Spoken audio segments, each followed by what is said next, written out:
இந்த இந்த மரத்தில் அப்படியே ஊஞ்சல் கட்டியானா நல்லா இருக்கும். ஊஞ்சல் கட்டி நான் நிம்மதியாக ஆடிக்கிட்டே ஏதாவது கேம் விளாடுவேன். சூப்பராக இருக்கும். என்ன ஏரியாடா? இண்டஸ்ட்ரியல் ஏரியா மாதிரி இருக்கு. பைப்பு தூம்பெல்லாம் இருக்க மாதிரி இருக்கு. அந்த பையனை பார்க்கறதுக்கு நம்ம பக்கத்து வீட்டில் பையன் சைக்கிள் ஓட்டி ஓடிட்டே இருப்பான்ல, அவன மாதிரியே இருக்கு. ஏதோ கால் அடிச்ச மாதிரி இருக்கு. சொந்த கால் அடிக்குது. காத்தா இருக்கும். என்னடா இந்த கிராமம் இதெல்லாம் இங்கே இருந்தால் தண்ணிக்கு தான் கொஞ்சம் பஞ்சம். தண்ணி தான் பிரச்சனை. இப்போ ரீசெண்டாக ஒருத்தர் வந்து ஊரெல்லாம் எல்லாம் மாற்றி விட்டு போயிட்டாரு, தெரியும் தானே? கேள்விப்பட்டேன். அவர் பேர் தெரில. நம்மளும் அந்த மாதிரி ஏதாவது ஒன்று பண்ணணும்னு யாருக்காது. அப்படி நினைக்கவே நினைக்காத, சரியா? நம்ம வந்து கண்டிப்பாக பண்ணுவோம், ஓகேவா? நம்ம அது வந்து நடக்கணுன்றப்ப கண்டிப்பாக நடந்துடும். பண்ணணுன்றத வந்து மண்டையில் போட்டு வச்சுக்கிறவே வேணாம். அட்லீஸ்ட் முடிஞ்ச அளவுக்கு மண்டையை ஃப்ரீயாக வச்சுக்கோ. நம்ம கண்டிப்பாக பண்ணுவோம். நடக்கிறப்ப நடக்கட்டும், சரியா? கரெக்டாக பேசுகிறேண்ணா? கரெக்டுண்ணே. அது மண்டையில் வச்சுக்கிறதுல இது இல்லைல்ல. நம்மளும் மற்றவங்க மாதிரி என்ன இருந்தால் நமக்கு என்னன்ற மாதிரி. நான் என்ன சொல்கிறேன்னா, 2 விஷயம். ஒன்று வந்து நம்ம செய்கிறோன்னு சொல்லிட்டு எடுத்துட்டு நம்ம கையில் எதுவுமே இல்லாமல் இருந்துச்சு, நம்மளால் செய்யவே முடியாது, ஓகேவா? அந்த மாதிரி சுச்சுவேஷன் நம்ம தள்ளப்படக்கூடாது, ஒன்று, ஓகேவா? இன்னொன்று வந்து நம்ம செய்கிறோம், செஞ்சே ஆகணும்னு சொல்லிட்டு மண்டையில் ஊற்றிக்கிட்டே இருக்கப்போ நமக்கு தான் ஸ்ட்ரெஸ் ஜாஸ்தியாகும். இது வரைக்கும் நம்ம ஒன்றுமே பண்ணலையே, இல்லை, அதெல்லாம் ஒரு மாதிரி ஃப்ரஸ்ட்ரேட் ஆகும். அப்படியும் ஆக வேண்டாம். நம்ம லைஃப்பை நம்ம பார்த்து போயிட்டே இருப்போம். நம்ம லைஃப்பில் நடக்கணுன்றது அது கண்டிப்பாக நடக்கும். ஃபோர்ஸ் பண்ணிக்கவோ இல்லை நம்மளே ப்ரெஷர் பண்ணிக்கவோ தேவையில்லைன்னு சொல்கிறேன். அங்கிட்ட என்னென்ன மரம், இங்கே பாருங்க பின்னாடி எம்பிட்டு மரம், வேப்ப மரம்ன்ட்டு வரிசையா தான் எங்கேயும் முன்னாடி வேப்ப மரம் தான். அண்ணே அங்கிட்ட உள்ள ஒரு மாதிரி தோட்டம் மாதிரி வச்சுருக்காங்கண்ணே வேப்ப மரத்தையே. கவனிக்கல. நம்ம ஓட்டவே தேவையில்லை போல, காற்றே நம்ம வழிநடத்தி கூட்டு போகுது. பேசாமல் இந்த கப்பலில் வைப்பாங்களே, ஒரு துணியை வச்சுக்கிட்டு காற்று அதுவே இழுத்துட்டு போகிற மாதிரி, அந்த மாதிரி நம்ம கட்டி விட்டு இழுத்துட்டு போகிற மாதிரி வச்சிடணும். அப்படி பண்ணலாம்டா ரோட்லேயுமே. ஆனால் அவ்வளோ காற்றடிக்கு இப்போ காற்றடிக்கிற காலத்தில் சரிஞ்சிடலாம். ரூட் தெரியுதா? டெட் அண்ட் லெஃப்ட்டு இதான். அடுத்து ஸ்ட்ரெயிட்டாக இருக்கிறது Rameswaram bypass, Rameswaram highway. Okay, தப்பாக யோசிச்சிட்டேன், சாரி. ஸோ இங்கேருந்து போனால் அடுத்து ஒரு டவுன் வரும். அதான் பார்த்திபனூர்னு நினைக்கிறேன். இங்கே ஃபுல்லாக டிராஃபிக் இருக்கும் கொஞ்சம் நேரத்துக்கு, ஊரை விட்டு தாண்ட வரைக்கும். என்ன சந்தையாடா? ஆமாம், நீங்கள் சந்தைனே.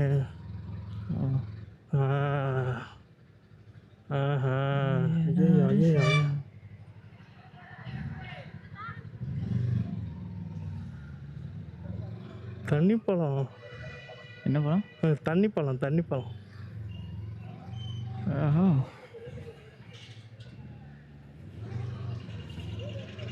இந்த ஊருக்காரங்களே யாராச்சும் நம்ம வீடியோ பார்த்தாங்கன்னா, நான் தெரியுறேன்ற மாதிரி யாராவது சொன்னாங்க இருக்கல.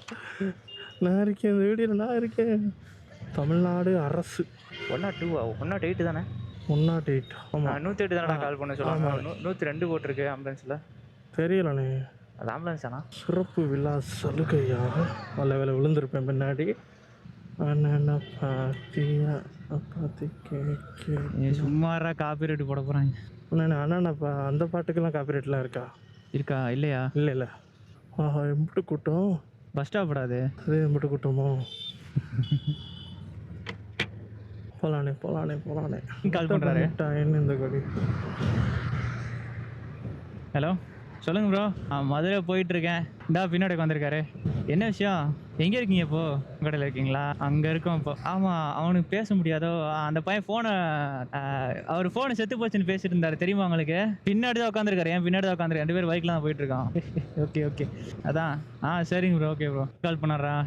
என்னன்னு சொன்னாங்க? உங்க கூட தான் இருக்காரா? எங்கே இருக்கீங்கன்னு கேட்டார். மதுரை போயிட்டுருக்கோம். சரிண்ணே. அப்படியா? சரி, ஓகே, போயிட்டு வாங்க அப்படின்னாரு. ஒரு ஃபோன் இல்லாதது எவ்வளோ மண்டவலியாக இருக்குது. யார் கூப்பிட்றான்னு தெரிய மாட்டேங்குது. அதனால் ஃபோனை ரெடி பண்ணு.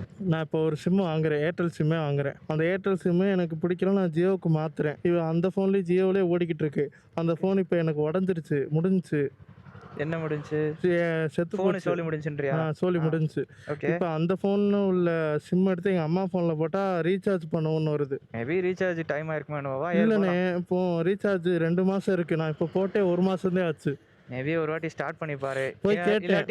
உங்க அம்மா ஃபோன் வந்து ப்ராபப்லி 3G ஃபோன் அந்த மாதிரி போய் கேட்டுட்டேன். இதுக்கு முன்னாடி நீங்கள் அந்த ஃபோனில் வச்சுருந்தது எடுத்திருக்கோம், வேறு ஃபோனுக்கு நீங்கள் போடும்போது எடுக்காது அவ்வளோதான் எடுக்காது எந்த ஃபோன். அண்ணே அப்போ அந்த நம்பர் கிடைக்குமான்னு கேட்டேன். அதெல்லாம் எடுத்துடலாம் அப்படின்ட்டாங்க. கான்டாக்டில் எடுத்துட்டான்னு சொன்னாரா? அந்த ஃபோன் நம்பர் இருக்குல்லண்ணே, ஃபோன் நம்பர் எனக்கு வேணும்னு கேட்டேன். அந்த நம்பர் தான் எல்லாத்துக்கும் கொடுத்து வச்சுருக்கேன், அந்த நம்பர் வேணும் அப்படின்னு கேட்டேன். சரி அதெல்லாம் எடுத்துடலாம்டா பார்த்துக்குறோம் அப்படின்ட்டாங்க. ஆனால் இப்போ தெலுங்கானா இருக்குல்ல, ஆந்திரா, அங்கே ஒரு ஹீரோ உருவாகி வரணும்னா அதுக்கே பாலிடிக்ஸ் ஆகலானே. நம்ம ஊர்லேயுமே அப்படிதான். என்ன பண்ணிட்டாங்க, ஒரு 2009, 10, 11, 9, 10 நினைக்கிறேன், 9, 10 அந்த மாதிரி டைமில் டேரக்டர்ஸ்லாம் என்ன பண்ண ஆரம்பிச்சிட்டாங்க, அவங்களுக்கு பிடிச்ச மாதிரியான ஹீரோஸ்லாம் போட்டு இது பண்ண ஆரம்பிச்சிட்டாங்க, படம் எடுக்க ஆரம்பிச்சிட்டாங்க. அதுதான் ரொம்ப பீக்கான டைமு. இந்த புது ஹீரோஸு, புது ஹீரோயின்லாம் உள்ள வர்றதுக்கு பீக்கான டைம் அதான். அந்த டைமில் மக்களுக்கு புரிய ஆரம்பிச்சிருச்சு, படம் எப்படி இருந்தாலும் டேரக்டர் நம்ம எடுக்கிற படத்தை வச்சு தான். அதே சொல்லிடுறேன், நம்ம ஊர் பக்கம் இப்படி இருக்கான்னு கேட்டுக்கிட்டு இருந்தான். இப்போ நம்ம இதை பொறுத்த அளவுக்கும் டேரக்டர்ஸ் யார் என்ன பண்ணுறாங்களோ அதுதான். வேகம் தேவையில்லைல, வேகமா வயசுனே வரட்டுனே. ஏடா இந்த ஹெல்மெட்டை போட்டு வரட்டுறது கடுப்பாக இருக்குடா. முதல்ல ஹெல்மெட் வாங்கிட்டேன் நான். ஆனால் அப்போ அந்த ஹெல்மெட்டுக்கும் இந்த சன்கிளாஸ் இது மாதிரி போட்டுறியா? சன்வைசரா? இல்லை நாமளாக தான் இருக்கும். ஏன்னா நைட்டு ட்ராவல் பண்ணுறப்போ அது கஷ்டமாக இருக்கும்ல. ஓகே, நைட்டு ட்ராவல் பண்ணுறப்போ கண்ணு தெரியாது. நம்ம டீம் பற்றி அவனுக்கு தெரியுமே, மேக்ஸிமம் நைட்டு தான் ட்ராவல் பண்ணுற மாதிரி இருக்குது. அந்த ஹெல்மெட்னா பின்னாடி போட்டு நீ எதையும் பார்க்கவே தேவையில்ல, நீ கண்ணை மூடிட்டு வந்துடலாம். முன்னாடி உட்காந்துருக்கவங்க அந்த மாதிரி ஹெல்மெட் போட முடியாதுல்ல. டிண்டட் ஹெல்மெட் போடுறத விட கிளியர் ஹெல்மெட் போடுறது தான் பெஸ்ட்டு. என்ன வருது என்னன்றது அப்போ தான் தெரியும். அதோ அங்கே ஒரு மலை தெரியுதா, அங்கே தான் நம்ம போகிறோம். ஆமாம், எனக்கு எந்த மலையும் தெரியலையே. லெஃப்ட் சைடு வந்தா சர்ச்சு தெரியுதா, அந்த சர்ச்சுக்கு பின்னாடி. என்னடா சொல்றீங்க? எனக்கு தெரியலப்பா. நான் பாட்டு அங்கிட்டு பார்த்துட்டு வண்டியை நேராக விடாம ஏறிட்டா விட்டேன். ஆமாண்ணே, இதா இருக்கு. அதே இது பூ இங்கேயே இருக்கு. அங்கே ஒரு புது இடத்துல ரொம்ப அழகா பார்க்கறதுக்கு இருக்கும். எனக்கு அவ்வளோ சூப்பராக இருந்துச்சு, அந்த ஃபீலிங்கே செம்மையாக இருந்துச்சு. அந்த இடமே அவ்வளோ அழகாக இருந்துச்சு, மரம் அது இதுன்னு மனசுக்கே நிம்மதியா. அந்த காருக்கு பின்னாடி துணி தொங்குது, அவங்க சரியா பார்க்காம பூட்டி அவசரமா கிளம்புறானுங்க போல. சொல்லுவோமா, இதுல என்ன இருக்கு, அது வாட்டி பின்னாடி இருக்கு, அதெல்லாம் ஒன்றும் பிரச்சனை இல்லை. பின்னாடி துணி தொங்குனா பக்கத்துல யாரும் போக மாட்டாங்க. அது ஒவ்வொரு வகையில அந்த காருக்கு சேஃப்டி. சைட்ல துணி தொங்குறதா நல்லது இல்லை. ஏதாவது வண்டிக்கார எவனா பிடிச்சி இழுத்துட்டா கூட கஷ்டம். பின்னாடினா எல்லாரும் கிளியரா தெரியும், அங்கே துணி இருக்கு, சரி அங்கே கிட்ட போகக்கூடாது. நம்ம தமிழ்நாட்டு சினிமா இல்லை நம்ம இந்தியா சினிமாவே வச்சுக்கிறோம். சினிமாவா? அது எத்தனாவது இடத்துல வைக்கலாம், எத்தனாவது இடத்துல இருக்குன்னு சொல்லலாம். அமெரிக்கா இது மொதல் இடமா? இல்லை ஏய், நீ பண்ணுறது தப்பு. நான் கரெக்டாக சொல்ல ட்ரை பண்ணுறேன். ஒரு இடத்துல ஒரு சினிமா எடுக்கிறாங்க அப்படின்னா அந்த சினிமா ரசிக்கணும், அந்த இடத்துல ஹிட் ஆகணுன்ற ஒரு தாட்டில் எடுப்பாங்க. இல்லாட்டி ஒரு விஷயத்த ரிவீல் பண்ணும், இல்லை மனசில் இருக்க ஒரு பாரத்தை இறக்கணும் அப்படின்ற மாதிரியான ஒரு ஆர்ட்டு தான் சினிமாங்கிறது. அது ஏற்றுக்கிறியா? எந்த மாதிரினே சொல்ற? சினிமான்றது ஆக்சுவலி ஆர்ட்ரா. அண்ணே ஆர்ட்னு நான் எப்படி கேட்குறேன்னா, நம்ம அமெரிக்கா அளவுக்கு வந்துட்டோமான்னு ஒரு இதில் கேட்குறேன். அப்படிலாம் நீ கம்பேரே பண்ண முடியாது, அதான் சொல்கிறேன். இது முன்னாடி இவன் பெஸ்ட்டு அவன் பெஸ்ட்டு நம்ம தூக்கி சொன்னோம் தெரியுமா, அதெல்லாம் அறியாமை. ஓகேவா? அப்படிலாம் எதையுமே தூக்கி சொல்லிட முடியாது, எல்லாம் ஒண்ணுதான். அப்படியும் இல்லைன்னா ஒரு சினிமா இதனால தான் இது பெஸ்ட்டு அப்படின்லாம் தீர்மானிச்சிட முடியாது. ஓகேவா? ஸோ ஒரு சினிமாவில் நம்ம என்ன எதிர்பார்த்து போகிறோமோ அது கிடைக்குது அப்படின்னா அந்த சினிமா வெற்றி அடைஞ்சிருச்சு, அவ்வளோதான். இதுதான் கான்செப்ட். ஓகேவா? ஒரு சினிமாவும் ஃபெயிலாக போகிறதுக்கும் என்ன சொல்கிறது, ஹிட் ஆகிறதுக்கும் காரணம் அங்கே இருக்க கல்ச்சரும் அங்கே இருக்க மக்கள் என்ன ஏற்றுக்கிறாங்க என்ன ஏற்றுக்க மாட்டுறாங்கன்றது தான். ஓகேவா? ஒரு சினிமாவையும் நம்ம இன்னொரு சினிமாவோட நம்ம சேர்த்து எடை போட முடியாது. ஒன்று ஒருத்தவங்களுக்கு பிடிச்சிருக்குன்னா பிடிச்சிருக்கு, இன்னொருத்தவங்களுக்கு பிடிக்கலன்னா பிடிக்கல, அவ்வளோதான். இப்போ 10 மரம் பார்க்குற, 10 மரத்தில் இருக்கல பெஸ்ட்டான மரம்னு ஒரு மரத்தை சொல்லுவேன், அதுக்காக பக்கத்தில் இருக்க மரத்தை வெட்டிடுவியா? இல்லை, அதை தான் சொல்கிறேன். அதாவது இது பெஸ்ட்டு அது பெஸ்ட்டுலாம் தீர்மானிக்க முடியாது. ஒரு சினிமாவும் ஒரு எமோஷன். இந்த எமோஷன் பெஸ்ட்டு, இந்த எமோஷன் நமக்கு நல்லது இல்லைன்றனால ஒரு எமோஷன் மட்டும் நம்ம உதாசீனப்படுத்த முடியாதுல்ல. எல்லாமே லைஃபுக்கு வேணும், புரியுதா? சரிதான். சினிமாவில் இது பெஸ்ட்டு, இது ஃபஸ்ட்டு, இது செகண்டு நம்ம சொல்லக்கூடாது. என்ன புகையா? ஒரு படத்தையும் இன்னொரு படத்தையும் நம்ம கம்பேர் பண்ண முடியாது. அது பர்சனல் ஒப்பீனியன் வேணால் சொல்லலாம். ஒருத்தருக்கு பிடிச்சது இன்னொருத்தருக்கு பிடிக்குது பிடிக்காமல் இருக்குதுன்றது தான் சொல்லாமே தவிர இதான் இருக்கிறதுல நம்பர் 1 இது நம்பர் 2 அப்படிலாம் சொல்ல முடியாது. இல்லை, அதே மாதிரி தான் பாட்டும். உனக்கு ஒரு பாட்டு பிடிச்சிருக்கு, எனக்கு ஒரு பாட்டு பிடிச்சிருக்கு. ஓகேவா? எனக்கு பிடிச்ச பாட்டு உனக்கு பிடிக்கல, உனக்கு பிடிச்ச பாட்டு எனக்கு பிடிக்கலனாலும் அந்த பாட்டை எனக்கு பிடிக்கலன்றனால நீ கேட்காம விட்டுருவியா, இல்லை உனக்கு பிடிக்கலன்றனால நான் கேட்காம விட்டுருவேனா? கிடையாது. இல்லை, அதை தான் சொல்ல வரேன். அதாவது ஒரு இதுக்கு அது என்ன எமோஷன் கொடுக்குதோ அந்த எமோஷனுக்கு உன் மனசுக்குள்ள நீ என்ன வேல்யூ வச்சிருக்கியோ அதான் அந்த படத்தோட வேல்யூ உனக்கு பர்சனலா, கரெக்டா? ஸோ ஒருத்தருக்கும் அந்த வேல்யூ வந்து மாறிட்டே இருக்கும். ஸோ ஒருத்தவங்களுக்கும் அவங்களோட ப்ரையாரிட்டி, அவங்களோட அந்த டாப் 10 அந்த மாதிரி படத்தெல்லாம் வச்சோன்னா அதோட லிஸ்ட்டு அது எல்லாமே மாறும். பேய் காத்தடிக்குது. நல்லா இருக்குல்ல நேரா ரோடு? நல்லா தான் இருக்கு. ஓ, ஹெல்மெட்ல இருந்து பார்க்கறதுக்கு நல்லா இருக்கு. ரொம்ப அழகா இருக்கு. முதல்ல டிராஃபிக்குள்ளே போகிறதுக்கு முன்னாடி ஒரு வாட்டி நிப்பாட்டி தண்ணி குடிச்சிக்கலாண்ணா. நாக்கு இப்பயே வரண்டுருச்சு. காற்று பயங்கரமாக அடிக்குது, பேசுகிற எதுவுமே கேட்கல. இத்தனைக்கு 70ல் போகிறேன், இதே கூட போனால் என்ன வர்றது? நான் என்னன்னு தெரியல, எனக்கு மனசு நிம்மதியாக இருக்கு. எதுக்கு தெரியலண்ணே, இந்த மரம் சூரியன் நல்லா இருக்கு. ரொம்ப நாள் வீட்டில் இருந்துட்டு வெளியேறவும் உனக்கு கொஞ்சம் நல்லா இருக்குன்னு நினைக்கிறேன். என்ன? எனக்கு அவ்வளோ அழகா தெரியுதுலாம். இதோட நடுவில் செடி வச்சுருக்காங்களே, வயல்வெளியா? இந்த இதில் வச்சுருக்காங்களே செடி அது இதுன்னு. இதில் வேப்ப மரம் ஏதாவது மரம் மாதிரி வளர்த்தா அவ்வளோ அழகா இருக்கும்ல. நல்லா வேப்ப மரம் நீ சொன்னோன்னே வந்துருச்சு பாத்தியா? ஒன்னே ஒன்று தானே இருக்கு. இந்த 2 3 இந்த ஒரு 2 3 அது பக்கத்துல 4 5 பரவாயில்லையே 7 8. டேய், நீ இத மாதிரி ஏதாவது சொல்ற, நீ சொன்னாலே நடக்குதுடா. இங்க வர வரிசையா இருக்குடா. இப்படி மரம் வளர்த்தா அவ்வளோ அழகா இருக்கும், நிழல் கொடுத்து. ஒரு நிமிஷம் படுத்து பார்க்குறேன்.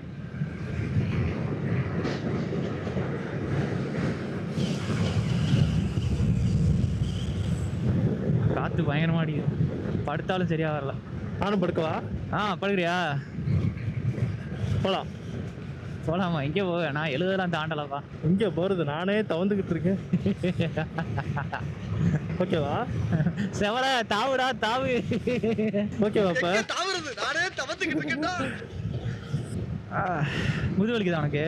எனக்கு இல்லையே. மைக் இருக்கான்னு பார்த்துக்கோ. இருக்குண்ணே.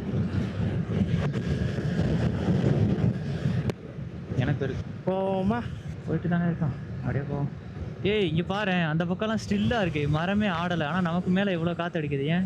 இங்கிட்ட உள்ள மரம் மறைச்சிருக்கோம். அப்படின்னா மரம் ஆடணுமே, இந்த ஆடுது இல்லை. சரி சரி, காற்று லைட்டாக அடிக்குது. ஆனால் வண்டி கொஞ்சம் ஸ்பீடாக போகிறனால காற்று வேகமாக அடிக்கிற மாதிரி தெரியுதுன்னு நினைக்கிறேன். ஏன்னா இன்னும்னா காற்று அடிக்கும், பெருசாக தெரியாது, ஆனால் அடிக்கும். வேர்க்காம அப்படி. கர்நாடகா? அது கர்நாடகாடா, காஷ்மீரா. ஓ, என்ன காஷ்மீரா? ஏன்னா இப்படி என்ன லூஸ் ஆக்குற? இவனுக்கு ஒரு சீட் எடுத்து பாருங்க ஐயா, வெறும் பொய்யா சொல்லிக்கிட்டு தெரியலாம். அப்ப காஷ்மீருக்கு என்ன வரும்? என்ன வரும்? காஷ்மீர்னா என்ன இருக்கும் தெரியலையே. டெல்லின்னா DL. என் ஃபோன் இருக்குல்ல, ஃபோன் இல்லையோ? ஆமா, அதை வேற ஞாபகப்படுத்திட்டீங்க. நெஞ்சமெல்லாம் பொண்ணா இருக்கு தம்பி. ஆமாங்க. ஆக்சுவலி என்ன ஆச்சுன்னா, நேற்று ஷிஷியோட ஃபோனு செத்துருச்சு. ஆமா, ரொம்ப ஃபீல் பண்ணிட்டு இருந்தாரு. எனக்கு அவரோட அம்மா ஃபோன்லேருந்து கால் பண்ணிட்டு சொல்கிறாப்புல, இந்த மாதிரி அண்ணே ஃபோன் செத்துருச்சுண்ணே, பசங்களுக்கு சொல்லி விடலான்னு பார்த்தா எல்லா நம்பரையும் அந்த ஃபோனுக்குள்ளே வச்சு செத்து போச்சுண்ணே. அடக்கம் பண்ணுறதுக்கு யார்கிட்டையும் சொல்லவும் முடியல. நைட்டு தூங்க போனது, நைட்டு தூங்குச்சு, காலைல பார்த்தா எந்திரிக்கல. ஸோ ஷீஸ்விக்கு ஆக்சுவலி புது ஃபோன் பார்க்கணும். என்ன ஃபோன் எடுக்கிறோன்றத வீல் அப்டேட் யார் சொல்லுங்க, உங்க வீடியோவில் கமெண்ட் யாராவது பண்ணுங்க, எந்த ஃபோன் எடுக்கலான்ட்டு. கண்டிப்பாக எங்களுக்கு ஓரளவுக்கு ஒரு ஐடியா இருக்குது. சப்போஸ் நாங்கள் ஏதாவது தெளிவாக பார்க்கல அப்படின்னா எடுக்கலாம். ஷீஸ்விஸ் ஆக்சுவலி அவர் கேமிங் ஃபோன் பார்த்துட்டு இருக்காரு. ஸோ ஒரு பெட்டரான ஒரு கேமிங் ஃபோன் அவரோட பட்ஜெட்டுக்குள்ளே கிடச்சி அப்படின்னா கண்டிப்பாக எடுத்துக்கிறோம். உங்கள் பட்ஜெட் என்ன? 40க்குள்ள. 40க்குள்ள? 30யா 40யா? 40 ஓகே, 40க்குள்ளே ஒரு ஃபோன் இருந்துச்சுன்னா கண்டிப்பாக சஜஸ்ட் பண்ணுங்கள். பிக் ப்ரைஸோ போகிற வழியாக தண்ணி குடிச்சிட்டு போவோம்னே. கண்டிப்பாக அங்கே அதான் டிராஃபிக் போகிறதுக்கு முன்னாடி பைக்கை கொஞ்சம் நேரம் நிப்பாட்டிட்டு கொஞ்சம் ரிலாக்ஸ் பண்ணிட்டு தண்ணியை குடிச்சிட்டு ஓகே குடிச்சு என் மண்டெல்லாம் ஆட்டுது. இதான் ஆக்சிடென்ட் ஆகிருக்கு போடா, ஃபுல்லாக கண்ணாடியாக கிடைக்கும். மண்டெல்லாம் ஆட்டுதுண்ணே. தெளிவாக உட்காந்துக்க, மண்டையை பிடிச்சிக்க, விட்டுறாத. அதே மண்டையை போட்டு தச்சு வச்சிருக்கேன். கட்டி வச்சிருக்கியா? ஆமாம். பின்னாடி பஸ்ஸு ஆட்டோலாம் இருக்குது. எப்படி இருந்தாலும் வந்துடுறாப்புல எஸ்டிவேலு. இதான் வர்றாரு பின்னாடி, விரட்டி வராரு. எங்கடா போறியா அப்படின்னு. பஸ்ஸை கிராஸ் பண்ணவா முன்னாடி? இல்லை இப்போ தான் கிராஸ் ஆகுதா? இப்போ தான் கிராஸ் பண்ணோம். முன்னாடி கிராஸ் பண்ணோம். அது ஒரு ஸ்டாப்பில் நின்றுருந்தாங்க. 2 ஆளை ஏற்றிட்டு இப்போ மறுபடியும் நம்ம வந்துடுறாங்க. ஃபர்ஸ்ட் டைம் பைக்கை எடுத்துகிட்டு போகிறப்போ இந்த கோயிலுக்கு முன்னாடி நிப்பாட்டியிருந்தேன். மைலேஜ் செட் பண்ணுறதுக்கு அவன் ஒரு மாதிரி நிப்பாட்டி கூட்டிட்டு வந்தேன் ஞாபகம் இருக்கா பைக் எடுத்துட்டு வீட்டுக்கு வரப்போ. ஆமாண்ணே. சுப்னேட்ரோன்னு ஒரு சேனல் இருக்கு, அந்த சேனல்ல வந்து சொல்லியிருந்தாங்க, டேனியல் சொல்லியிருந்தாரு பைக்கை வந்து எடுக்கிறப்போ பேக் ஷெட் பண்ணி விடணும், நல்லா ஓரளவுக்கு நல்லா ரீசனபிளாக ஓப்பன் பண்ணிட்டு அப்படி க்ளோஸ் பண்ணணும், பைக் போயிட்டு இருக்கப்போ எப்படி பண்ணிகிட்டே இருக்கிறது வந்து பைக்கோட லைஃப் நல்லா இருக்குன்ற மாதிரி சொன்னார். அப்படி தான் அவர் எல்லா பைக்கும் செட் பண்ணி சொன்னார். அதே மாதிரி நானும் ட்ரை பண்ணேன். இது Yamaha தான், ஸோ பெருசாக அதை எதிர்பார்க்க தேவையில்லை. பைக்கு வந்து பிரேக்கிங் பண்ணுறதுக்கு நிறையா வழிகள் இருக்குது. சில பேர் வந்து ஹார்ட் பிரேக்குன்னு சொல்லுவாங்க, சில பேர் மேனுவல் வழியாக போவாங்க. நான் மேக்ஸிமம் மேனுவல் மாதிரி போயிருக்கேன். பட் அந்த ஃபர்ஸ்ட் 100 to 150 கிலோமீட்டர்ஸ் மட்டும் டேனியல் சொன்ன மாதிரி பண்ணியிருக்கேன். ஸோ அதனால் அவர் சொன்னார் ஒரு 20-25 மினிட்ஸ். ஆக்சுவலி எனக்கு கரெக்டாக ஞாபகம் இல்லை, அதை நான் கரெக்டாக தான் பண்ணேன். ஏன்னா அப்போ தான் ரீசெண்டாக வீடியோ பார்த்துருந்தேன். ஸோ எனக்கு அது அந்த டைமில் கரெக்டாக பண்ணேன். இப்போ கொஞ்சம் டைம் ஆனதுனால, இப்போ 1000 கிலோமீட்டர்ஸ் ஆனதுனால கரெக்டாக என்னன்னு ஞாபகம் இல்லை. நான் அது என்ன கரெக்டாக 20 நிமிஷத்துக்கு ஒரு வாட்டி நிப்பாட்டி போனோம்ண்ணே. 20 மினிட்ஸ்க்கு ஒரு வாட்டி நிப்பாட்டி போனோமா? 7 நிமிஷத்துக்கு ஒரு வாட்டி 15 நிமிஷம் நிப்பாட்டணுமா? அதான். Okay correct. 20 மினிட்ஸ்க்கு ஒரு டைம் நிப்பாட்டி போக சொன்னார். 15 மினிட்ஸ் பிரேக் எடுத்துக்க சொன்னார். அதே மாதிரி 15 மினிட்ஸ் பிரேக் எடுக்கிறதுக்கு அந்த இடத்துல நிப்பாட்டியிருந்தேன். அந்த கோயில் கிட்ட. மணி 5 ஆச்சு. கேமரா ஓடுதா? ஒரு நிப்பாட்டி கேமரா ஓடுதான்னு மட்டும் பார்த்துட்டு போயிடலாம்.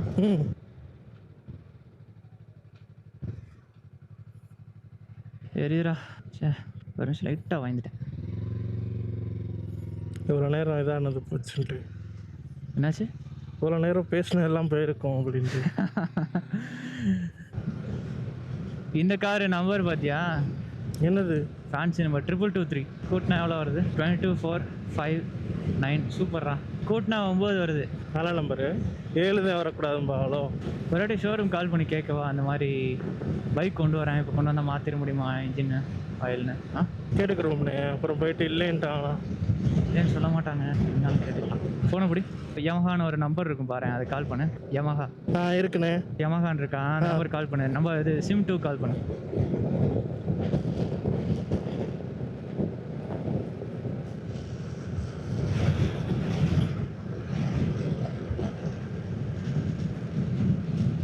ப்ரோ நான் பேசணும் ப்ரோ. ஆர்த்தி எடுத்திருந்தேன் ப்ரோ. இப்போ இன்னைக்கு பைக் கொண்டு வந்தால் ஆயில் சேஞ்ச் பண்ணிக்கலாங்களா? 1000 கிலோமீட்டர்ஸ் தொட்டாச்சு அப்படிங்களா? மார்னிங்னா என்ன டைமிங் ப்ரோ? 8:30 to 9ங்களா? அவ்வளோ சீக்கிரம் வரணுங்களா? சரிங்க ப்ரோ. Okay bro, thanks. என்னது இது? என்னாச்சு? ஆயில் சேஞ்ச் பண்ண முடியாதாமே? ஏன்னு? நாளைக்கும் வேண்டாமா? மண்டே கொண்டு வர சொல்கிறாரு. கால் பண்ணிட்டு போயிருக்கலாமோ? காலங்காத்தால கொண்டு போகணுமா? என்னடா பண்ணுறது? தெரியலண்ணே, நீ தானே சொல்லணும். வேறு ஏதாவது வேலை இருக்கா மதுரையில்? எனக்கா? நமக்கு இல்லை, வேலை இல்லை, சும்மா போகிறதா? ரிட்டர்ன் போயிடுமா? வேறு வேலை இல்லைண்ணே. அப்புறம் போய் என்னண்ணே? எத்தனை கிலோமீட்டர் போயிரு பாப்பமா? ஓகே, 1127 கிலோமீட்டர்ஸ் போயிருக்கு. போகலாமா? போகணுமாண்ணே? எனக்கு ஊர் போகாமல் மதுரை போனால் நல்லா இருக்குன்னு. ஆனால் போய் என்ன பண்ணுறது? படத்துக்கு எதாவது போகலாமாடா? போயிட்டு நைட்டு வருமா? படத்துக்கா? இவன் சரியா வர மாட்டான்டா. வேறு வேலை இருக்கா? சரி, ஓகே, அடுத்த வாட்டி போய்க்கலாம். அடுத்த வீட்டில் ரிட்டர்ன் பண்ணிக்கலாம். எவ்வளோ தூரம் வந்திருக்கோம்? 18-19 கிலோமீட்டர் வந்துருக்கும். ஓகே, இப்போலாம் இருக்கா? இல்லை முன்னாடி ஏன் நிப்பாட்டி கொஞ்சம் ரிலாக்ஸ் பண்ணிட்டு வரமா, கிளம்புமா? இல்லை போயிடுமா வீட்டுக்கு? இங்கே அப்படியே தண்ணி குடிச்சிட்டு போமா? முன்னாடி போகலாமா?